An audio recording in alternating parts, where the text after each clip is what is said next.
잃기 전에 지켜야 할 건강 정보 전해드리는 시간이죠. 데일리 건강 시작하겠습니다. 자, 오늘은 정신건강의학과 전문의 하종훈 원장님 모셨습니다. 원장님, 안녕하세요. 네, 안녕하세요. 네, 오늘은 어떤 질환에 대해서 좀 얘기를 나눠볼까요? 네, 2020년은 코로나의 해로 기억될 것 같습니다. 네. 올 초 그 설쯤을 해서 코로나19 문제가 본격적으로 떠오르더니 봄, 여름, 그리고 가을까지도 우리는 코로나19와 함께 살고 있습니다. 코로나가 위협하는 건 비단 어떤 몸뿐만의 문제는 아닌 것 같습니다. 우리의 마음도 위험해지고 있는데요. 오늘은 코로나로 인해 더욱 증가하고 있는 코로나 블루, 코로나 우울에 대해서 자세히 얘기 나눠보려 합니다. 네. 자, 오늘은 코로나 블루, 그리고 이 코로나 블루가 심해질 경우 생길 수 있는 우울증에 대해서 다뤄보려고 합니다. 자, 먼저 코로나 블루에 대한 이야기부터 시작해 볼게요. 지난 1월 24일이었죠. 국내에서 처음으로 코로나19 환자가 발생한 후에 이제 어느덧 10개월이 지났습니다. 이렇게 코로나 사태가 장기화되고 또 사회적 거리두기도 계속되는 상황 속에서 이 코로나 블루라는 신조어까지 나오게 됐는데요.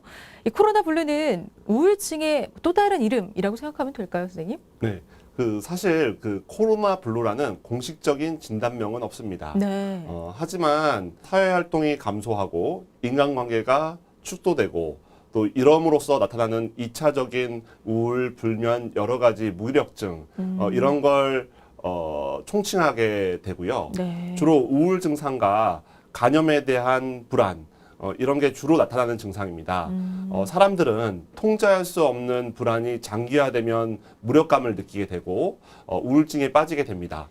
사실 코로나라는 이 상황 자체가 우울증을 악화시키는데 기여하는 사회 문화적인 어떤 조건을 모두 가지고 있다고 말씀드릴 수가 있을 것 같습니다. 네. 자, 근데 이 코로나 블루에 더 취약한 연령, 계층, 성별에 따라서 좀 분석을 한다고 하더라고요. 네, 네. 시장 조사 기관 엠브레인 트렌드 모니터가 7월 전국 19세, 59세 성인 남녀 1000명을 대상으로 실시한 설문조사 결과 응답자의 35.2%가 코로나 블루를 경험했다고 이야기를 했습니다. 성별에서는 여성이 41.6%로 남성의 28.8%보다 좀 높은 것을 볼 수 있습니다. 네. 집안에서 생활하는 시간이 크게 늘어나고 이 네. 육아 같은 것도 이제 요새 온라인 수업 같은 걸 하다 보니까 맞아요. 네. 어머니들이 굉장히 힘들게 되는 상황이고 또 이 재택근무가 또 확산되고 있어서요. 이제 이런 것들도 어떤 사회적인 고립 또 이제 경제적인 활동의 어떤 위축을 또 야기하는 경향이 있어서 좀 어려움을 이제 많이 이제 호소들을 하십니다. 네. 또한 노년층이나 취약계층은 코로나 감염 확산에 상당히 이제 무방비로 노출될 수밖에 없습니다. 네. 간염 위험도 더 높고요. 또 이 마음을 달랠 수 있는 어떤 사회적인 지원 또 이제 경제적인 문제에 대한 어떤 해결이 막막하기 때문입니다. 이런 취약계층이나 노년층에 대한 지원을 조금 더 우리가 관심을 가지고 좀 사회적으로 보살핌을 제공할 필요가 있을 것 같습니다. 네, 정말 많은 국민들이 코로나 블루를 겪고 있는 것 같은데요. 자, 근데 크게 불안감, 우울감, 근데 이런 것들이 어떤 신체적인 증상으로도 좀 발현이 될 수가 있을까요, 선생님? 네, 네. 물론 이제 신체적인 증상이 나타납니다. 두통이라든지 어지러움증, 또 대표적으로 이제 소화기 증상들이 많이 나타나시고요. 긴장 상태에 놓이기 때문에 이제 긴장 상태로 인한 각종 신경성 어떤 질환증을 이제 많이 겪게 됩니다. 대개 우리가 흔히 생각하는 만성 스트레스에 의해서 기능적으로 신체적인 문제를 겪게 되는 것과 유사한 반응이라고 할 수 있죠. 그렇군요. 자, 이 코로나 블루가 2주 이상 좀 이어지고 신체적인 증상까지 나타난다면 우울증을 좀 의심해 봐야 할 것 같은데요. 자, 그럼 지금부터는 우울증에 대해서 좀 더 자세하게 살펴보겠습니다. 먼저 우울증 어떤 질환인지 정의부터 다시 좀 내려주시죠. 네. 우울증은 쉽게 말해서 기분이 우울한 상태가 특징인 질환이라고 할 수 있습니다. 네. 이 질환은 고대 이집트 시대부터 기록이 있을 정도로 우리 인류와 함께 오래된 질환이고 주위에서 가장 흔히 볼 수 있는 정신과 질환 중 하나입니다. 계속되는 감정의 정도가 아까 말씀드렸듯이 2주 이상이 지속되거나 네. 식욕 저하, 불면 같은 신체 증상이 동반되면서 일상 기능이 떨어질 경우 우울증이라고 할 수 있습니다. 또 우울감이 없이 그 재밌는 일이 하나도 느껴지지 않는 상태만 가지는 경우도 있기 때문에 난 우울하지 않으니 우울증은 아니라고 쉽게 단정할 수만은 없습니다. 근데 좀 우울감이 없는 우울증도 있다고요? 네. 그 우울한 마음을 제대로 인식하지 못하는 경우가 많이 있습니다. 그 특히 노년층에서 그런데요. 그 비정형 양상의 어떤 우울증이다. 이제 이런 진단도 있거든요. 그 이 경우에는 정형적인 우울증과는 달리 겉으로는 오히려 밝아 보이기도 하고 이보다는 이제 식사나 수면, 신체 증상으로 문제가 나타나는 경우가 많이 있습니다. 너무 이제 과식을 하거나 뭐 늦잠을 자거나 이래서 이제 발견하기가 힘든데요. 또 대인관계에 예민한 모습을 동반하기 때문에 특히 일상생활에 이제 지장이 많이 있을 수 있어서 주목할 필요가 있습니다. 그렇군요. 자, 그러니까 우울감이 없는 우울증이라고 무시할 건 아닙니다. 자, 그럼 이번에는 우울증이 생기는 원인에 대해서도 좀 살펴볼게요. 왜 생기는 걸까요? 그 우울증은 유전적, 생물학적인 요인, 심리적인 요인, 사회적인 요인이 복합적으로 작용해서 이제 유발되는 질환입니다. 네. 또 신체 질환이나 약물에 의해서도 유발되기도 하고요. 그리고 또 가족력이 있어서 그 우울증의 어떤 부모, 형제가 있다면 일반인보다 우울증에 걸릴 확률이 2~3배 정도 높아지게 됩니다. 그 중요한 점은 우울증 환자 대부분은 그 신경 전달 물질, 세로토닌, 도파민 등의 어떤 균형에 이상이 이제 생긴다는 건데요. 그 이는 우울증이 이제 의지만으로 되는 것이 아니라 유전성도 있고 또 신체적으로 어떤 그 유발되는 틀림없는 뇌의 질환이기 때문에 우리가 심각한 질환이 되기 전에 이제 감기부터 조기에 치료하라는 말을 많이 하지 않습니까? 네네. 이 마음의 감기인 우울증도 심각한 폐렴이나 폐암으로 진행되기 전에 적극적으로 치료를 해야 된다는 좀 의미를 가지게 됩니다. 네, 그러니까 우리가 뭐 흔히 뭐 성격 탓이다, 뭐 환경 탓이다 이렇게 얘기를 하니까 마음의 병으로만 생각을 했는데 마음과 뇌 이상으로 인해 생기는 질환이라고 생각을 해야 되겠네요. 네. 자, 그렇다면 그 뇌 이상 부분에 대해서 좀 자세하게 설명을 해주세요. 네, 그 먼저 우울증이 신체적인 그 병이라는 부분은 가족력이 높다는 점에서 알 수 있습니다. 네. 그 일라성 상동이 연구에서 보면 그 우울증 그 환자의 그 발생 일치율이 약 50%에 이릅니다. 또한 많은 뇌 연구에서 뇌 척수액에 세로토닌 농도가 저하되어 있는 것으로 밝혀졌고 그 우울증의 주요 치료제가 세로토닌 농도를 활성화시키고 기능을 더 잘하게 해주는 점이란 점을 보면은 뇌 이상 상태를 빨리 이제 조율해 줄 때 어떤 우리가 좋은 치료 결과를 기대할 수 있다는 점을 알 수가 있습니다. 그 뇌 구조에서도 그 우울증 환자에서는 전두엽이나 그 미상액과 같은 부분이 줄어들어 있거나 전두엽의 대사 활동이 줄어들어 있는 부분이 확인이 되기 때문에 늦기 전에 조기에 치료를 받는 것을 뭐 누차 강조드리고 싶습니다. 네. 자, 이렇게 해서 이제 우울증의 증상들 자세하게 살펴봤는데요. 근데 이런 우울증의 증상들이 연령대에 따라 좀 다르게 나타나기도 할까요? 네, 그 우울증의 증상은 연령에 따라 조금 다른 양상을 나타낼 수가 있습니다.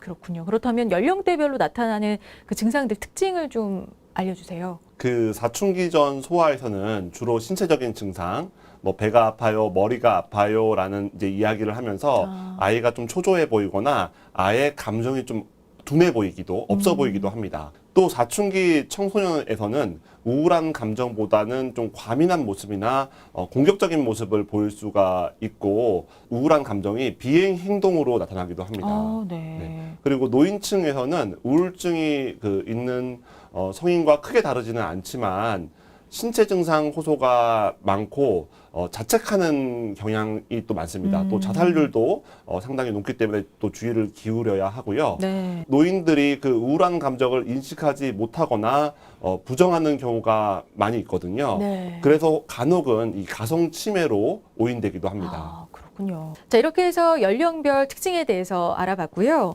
자, 근데 증상이 어느 정도나 돼야 우울증으로 진단이 내려지는지 궁금한데 객관적으로 진단할 수 있는 뭐 어떤 기준이 있을까요, 선생님? 네, 그래서 이제 정신건강의학과 의사들은 그 미국 정신의학회에서 제시하는 진단 기준 DSM-5를 많이 사용을 하는데요. 네. 알려드린 9가지 증상 중 5가지 이상이 최소 2주 이상 거의 매일 지속된다면 그 스스로 우울증임을 의심해 보고 병의원을 찾을 필요가 있겠습니다. 네, 그러니까 진짜 이 리스트 보시고 참고해 보시면 좋겠고요. 이제 그럼에도 정확한 진단은 전문의와 상담을 통해 받아보시는 게 좋겠습니다. 자, 그럼 이번에는 동반되는 질환에 대해서 알아볼게요. 우울증이 불면증 같은 또 다른 질병을 동반하는 경우도 많이 있죠. 네, 증상 중 하나가 수면의 이상입니다. 즉 우울증이 있으면 불면이나 과수면의 증상을 가질 수가 있고요. 반대로 불면증이 또 오래 지속되면 우울증의 위험 요인이 되기도 합니다. 그 외에도 이제 심각한 내과적 질환, 즉 암이나 심폐질환, 만성적인 어떤 통증 등이 우울증을 야기하는 원인이 되기도 합니다. 그렇군요. 자, 근데 어떤 병이든 다른 병으로 좀 발전하기 전에 조속히 치료를 잘 받는 게 중요한데요. 자, 우울증 병원을 찾게 되면 우선 어떤 검사를 받게 될까요? 네. 우울증의 경우에는 다른 신체 질환처럼 그 진단을 뭐 혈액 검사나 영상의학적인 검사로 하는 것은 좀 힘이 듭니다. 그래서 이제 우울증이 의심되면 정신건강의학과 전문의의 자세한 면담과 심리 검사를 통해서 우울증 여부를 우선 진단받을 수 있고요. 이제 필요한 경우에 혈액 검사나 뇌 영상 촬영 등의 검사를 하게 됩니다. 이런 검사를 이제 병행하는 주된 이유는 그 신체 증상 여부를 확인을 해서 우울증의 원인이 좀 이게 정신적인 영역이 많은지 아니면 신체적으로 기질적으로 어떤 특수한 영역에서 문제가 생겨서 우울증이 2차적으로 유발했는지 좀 확인하기 위해서입니다. 그렇군요. 자, 그럼 바로 치료법 알아보겠습니다. 정신건강의학과에서 우울증은 네. 어떻게 치료할까요? 네. 그 우울증의 치료에는 상담을 통한 정신치료, 인지행동요법, 그 약물치료 등이 있습니다. 그 우울증은 심리적인 부분과 스트레스를 주는 환경 요인들에 대해서 이제 밀접한 관계가 있기 때문에 규칙적인 생활과 운동, 다른 사람들과의 어떤 어울림을 갖는 것이 회복에 많은 또 도움이 되기도 하고요. 네. 그 경한 우울증의 경우에는 건강한 생활 습관과 함께 정신과 의사와 이제 규칙적인 상담 정신치료를 받는 것만으로도 회복이 가능합니다. 그런데 이제 온전한 회복을 이제 기대하기 어렵거나 증상이 심각하여 빠른 개입이 이제 필요하다고 생각되면 약물 치료를 병행하게 됩니다. 그 우울증이 어떤 원인으로 이제 시작이 되었든지 간에 뇌에서 기질적인 변화가 오게 되는 병이기 때문에 이러한 생물학적인 치료는 매우 중요합니다. 그 약을 복용하시는 것에 이제 유독 그 거부감을 가지시는 분들이 많이 있거든요. 네네. 고혈압이나 당뇨병에서도 약을 복용하면 이제 합병증 없이 건강한 상태를 유지할 수 있듯이 그 우울증에 대해서도 뇌 호르몬의 이제 균형을 잡아주는 약이라고 생각하시면 이해가 편하고 그런 약들은 대개는 중독성이나 부작용이 없습니다. 아, 네. 그렇군요. 자, 근데 이제 물론 적극적인 약물 치료가 필요한 경우도 있겠지만 사실 전문가에게 마음 터놓고 이야기하는 것만으로도 많이 좋아질 것 같다는 생각이 드는데요. 실제로 정신과 의사와 상담만으로 좋아지는 경우도 있나요? 네, 그 정신과 의사가 뭐 이제 찾아가면은 뭐 엄청나게 잔소리를 하거나 이제 간섭을 하고 그러지 않거든요. 우리가 이제 정확한 진단이 내려지고 이제 인지 왜곡이나 이제 그 어떤 절망적인 어떤 마음을 조금 이제 객관화해서 또 이제 우울증의 어떤 특징적인 사고 체계를 교정해서 이제 우울증을 극복하게 하는데요. 네네. 또 우리가 사실 이 우울증이 이미 생물적으로 이 환자를 압도해 버렸는데 너무 이제 정신치료에 치중하다 보면 적절한 치료 시기를 놓치는 경우도 있기 때문에 네. 또 이제 그 환자와 잘 상의해서 가늠해서 약물 치료를 좀 적극적으로 개입을 하고 하면은 뭐 충분히 극복이 가능합니다. 그렇군요. 자, 근데 이렇게 치료를 받아서 나아진다고 하더라도 우울증은 재발이 좀 잘 된다고 하더라고요. 네, 어느 네. 정도일까요? 그 연구 결과에 의하면 약 8, 90% 정도의 환자들이 재발을 하는데 평균 5, 6회 정도 이제 재발을 한다고 알려져 있거든요. 네. 근데 이제 이게 문제가 대부분의 이제 우울증 환자들이 우울증이 좋아져 버리면 네. 이제 약물 치료나 상담 치료를 중단해 버리거든요. 그렇죠. 네, 네. 그래서 이제 재발을 하게 되는 것이기 때문에 우울증이 증가된 다음에 다음 어떤 에피소드가 오지 않게 예방만 잘하면 이 또한 뭐 통제가 가능하다고 이야기할 수 있습니다. 그렇군요. 그러니까 치료를 받고 회복이 된 것처럼 느껴져도 좀 지속적으로 관리와 치료가 필요하겠네요. 네, 지속적인 관리가 가장 중요합니다. 네.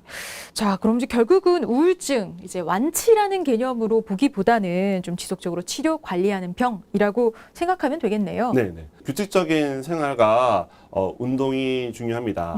그 수면은 우울증의 어떤 증상이기도 하고 네. 우울증을 이제 유발하는 이제 요인이기도 하고요. 네네. 또 어떤 적당한 대인 관계나 운동 없이 그 뇌의 균형을 유지해 가는 것이라는 것은 쉽지가 않거든요. 근데 이제 우리가 코로나 블루 같은 경우에 이제 네. 코로나 우울 같은 경우에 그 사회적 거리두기를 굉장히 강조하고 맞아요. 또 서로 불신하고 불안하고 또 분노하기 때문에 이 우울이 굉장히 이제 유발될 요인이 많은데 네. 이 사회적 거리두기는 그 물리적인 사회적 거리를 두라는 말이지 정서적인 사회적 거리를 두라는 말은 아닙니다. 그래서 충분히 어떤 소통하고 대화하고 네. 또 그 코로나 블루가 이제 그 접촉을 줄이라는 거지 활동을 줄이라는 것은 아니거든요. 그래서 네. 혼자 할 수 있는 또는 충분한 안전한 상태로 이제 활동을 할 수 있는 산책을 할 수 있는 이런 것들을 우리가 많이 고민을 해보고 실천을 해야 될 것 같습니다. 그렇군요. 최근 환자가 많이 늘어나면서 우울증은 우리에게 좀 보편적인 정신질환이 되었는데요. 자, 혼자 극복하려고 애쓰기보다는 반드시 주위 사람이나 전문가의 도움을 받아서 좀 올바르게 바르게 잘 극복해 가시길 바랍니다. 쉽게 풀어가는 건강 이야기 데일리 건강 오늘 여기까지고요. 하정훈 선생님과 함께했습니다. 원장님 고맙습니다. 네, 감사합니다.